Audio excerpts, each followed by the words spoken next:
Coach Rick Artley, the first thing I got to ask you about that last 2-point conversion thing was kind of the most disappointing play of the evening because it would have put us in the mercy rule and got us off of here a little faster. You know what, though? I think they just ran the clock anyhow. If you notice, there was a couple times in between series there they let the clock run. So I think the guy running the clock wasn't out as bad as we did at that point. But this is a great way to finish it off for our seniors, you know, for us to get a win. You know, it is a horrible field. It was horrible at the beginning, but we were able to make a lot of good plays there, and we seemed to take care of the ball much better than they did, and that was probably the difference maker.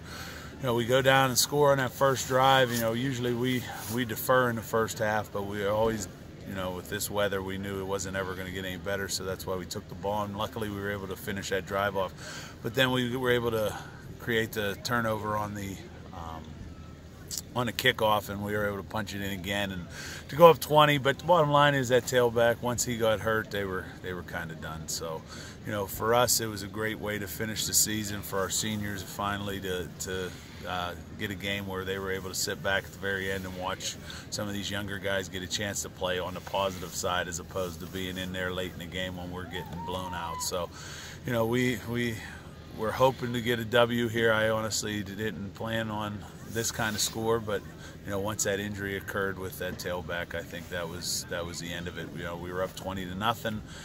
Had one, you know, we had 2 stupid penalties there in the first half that we usually don't do, so we kind of gave them life, and they got that score to make it 20-6. But then when we went right back and threw that long pass to get another score on them, and then their injury occurred, and that was pretty much it.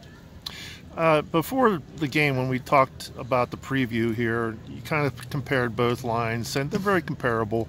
How do you think your boys played tonight? I thought we controlled the line of scrimmage the way a lot of teams have controlled it against us. I mean, we did a great job up front on both sides, and it just shows with Sincere's ability to run the football tonight. That's the type of game he can have when he has an opportunity to see some openings, and he just really hasn't seen them this year. And you know, tonight he had as good a night as he could have in his freshman year. It was a great way for him to finish as well. The last 4 or 5 weeks haven't been good for him. You have to be happy for the kind of game that's, you know, and you're happy for everybody, but again, he took a lot of beatings. You know, the line gets beat up front, but the real hits come to him, and for him to get up and for him to handle the ability to handle the ball every time this whole season, and you never saw him get up slow. You know, and that's a testament to his ability and his hard-nosed work ethic. You know, that's probably the biggest thing that I noticed this year. You know, he had some tough games, but it was just situations where it never kept him down. He popped right back up, and he got back in the huddle, and he continued to work. What'd you tell the guys in the huddle right after the game? Just, you know, usually we have our end of the game. We see our seniors out here on the field, but there's so much mud from head to toe. I figure we get in there, get cleaned up, and do that. It's not like there's a whole lot of people left in the stands right now for them anyhow. So we're definitely going to get into the locker room, get cleaned up, and then we'll do that before we leave here. All right, thanks, Rick. Thank you.